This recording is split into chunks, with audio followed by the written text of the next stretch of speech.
Our everyday life dot point for Pompeii and Herculaneum is quite a big one. What we're going to do, we're actually going to break up that one big dot point over a couple of videos and a couple of lessons as well. So, for today, we're doing leisure activities and baths in Pompeii and Herculaneum. Once again, here are the terms. They will pop up a fair few times. So we have a fair bit of evidence for everyday life in Pompeii and Herculaneum. You know, wall paintings, mosaics, sculptures, buildings. They actually had a fair bit of leisure time, and they enjoyed doing a few different types of activities for fun. We've got evidence of communal leisure, and we've got domestic leisure, so taking place within their own home as well. The first one we're going to focus on is the theatre, a very, very popular form of entertainment in Roman towns. And when we looked at Greek for Lysistrata, we looked at that as well. So they are a popular form of entertainment, and as I've told you from the political lesson, it's a popular form of entertainment for a politician or an aspiring politician to throw a bit of a show on at their own expense. There is strict seating. Okay, so hierarchically speaking, you had your wealthier, more important, your men sitting closer to the front. Your poorer, your women, stuff like that, potentially slaves. Still are unsure for the theatre specifically, but they are sitting closer to the back. And this law was passed by Emperor Augustus, which reinforced that seating plan. So you can have performances as part of religious festivals, dedication of a monument, or an achievement, or like a military achievement. In Pompeii, we have two theatres, a large one and a small one. And we have one theatre, surprisingly, in Herculaneum. It's not built like the other ones, like the ones in Pompeii, that is. Okay, our ones in Pompeii are a little bit more like a Greek style. Our Herculaneum one is not. This is a model of the one built in Herculaneum. The Herculaneum theatre is still unexcavated, so you got to access it through tunnels. So the theatre in Herculaneum would have actually been one of the most impressive buildings in Herculaneum. The amphitheatre in other words, the arena. So you would have had athletic displays, gladiatorial contests, and beast hunts. And you could have even had people like reenacting famous military victories and stuff in here as well. It would have seated a lot of people. There's a lot of evidence suggesting there's a great deal of enthusiasm around gladiatorial games. So gladiators, if they were good enough, could get their own fan clubs and stuff like that.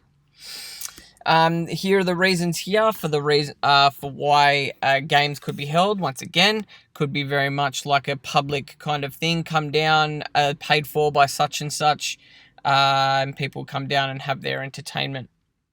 Again, yeah, the idea of gladiator games or games in the arena, very much a bit of a political display.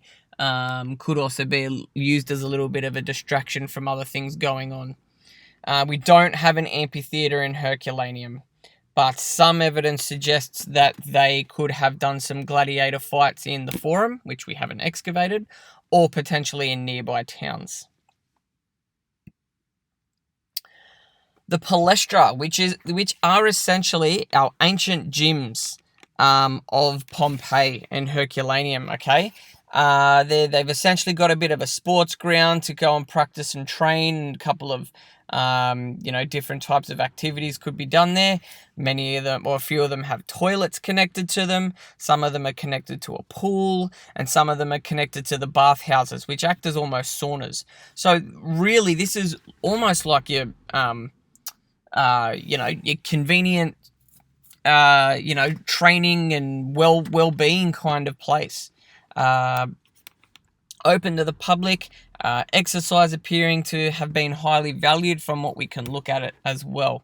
Okay, and there are actually, we've got one in Herculaneum as well as a couple present in Pompeii. So that is the Palestra. Gambling and drinking, they love it, guys. Heaps and heaps of taverns around. So drinking was very common, and gambling as a part of that could also be quite common as well. And that could be things like dice games, gladiator fights, or cockfights and stuff like that. Now the bathhouses. Now, many homes, only the really, really wealthy were able to afford a bathroom. Okay, so it became customary to visit the thermae. Now, this is about hygiene, but it also became a social thing. It became a relaxation and a social thing, even a place to go and do business. You can meet up with your mates, go and have a bit of a chill, have a bit of a soak in a spa or whatever else, and you chill out. Now, because Pompeii and Herculaneum have a good supply of fresh water, which we're going to learn about soon, this means your bathhouses can be quite luxurious, and they've got clean water and stuff like that. And there's a bit of an ingenious way to heat the water. So a lot of the floors and the walls are hollow, and you've got a fire burning underneath, and that hot air gets circulated through the floors and the walls. So, our bathhouses are very much segregated by gender. So some bathhouses in Pompeii are big enough that there's a men's section and a women's section. But a lot of the time it was if the bathhouse isn't big enough, you had a particular time that the men went and then a particular time that the women could go. Okay, but the idea of this is to go to a bathhouse was actually quite affordable and accessible. So even if you were quite poor, it was still possible for you to afford to come to a bathhouse and be hygienic and wash yourself and relax. But obviously, if you had more money, you had the ability to go more often. Now, in terms of the process of bathing, there is no 100% this was the process that you had to follow, but there appears to be a general pattern. Now, I also want to say, between these steps here, different textbooks and places I've looked can differ slightly. Some put the tepidarium first, some put the caldarium. Some put the tepidarium second, some put the caldarium as second. Okay, I even saw one with the frigidarium as second, but that appears to be a very rare case that I saw that. So essentially speaking, your change rooms, the apoditarium, there were little niches, openings in the wall. You could go and store your clothes. Okay, now thievery of your stuff would seem to have been common. So you could potentially have, if you had slaves, taken your slave with you, and they stood there and guarded your stuff. So then you've got your really hot room, essentially as your caldarium. Your tepidarium, have a think tepid, like if the water is tepid, it's not completely warm or cold. This is where it's a little bit cooler, and you could often scrape off the dead skin here with a metal hook called a strigil. You potentially get a massage here as well. And then you got the frigidarium. Now, frigid, if something's cold, can be quite frigid. It's a cold room. This room is the furthest away from the furnace. So as you got to think about it, with that furnace burning, and getting the warm air to circulate, the closer you were to the furnace, the hotter it was going to be. And they probably would have even worn like slippers in the caldarium to make sure their feet didn't burn. So your frigidarium was the room the furthest away. It was the coolest room. Some appear to have even had a pool to kind of have a bit of a dip in as well. Okay. I think that's it. But guys, have a think about it. The idea of bathing very much connected to the idea of exercise. So it could have very, very much been this idea, and some of them are connected to a palestra.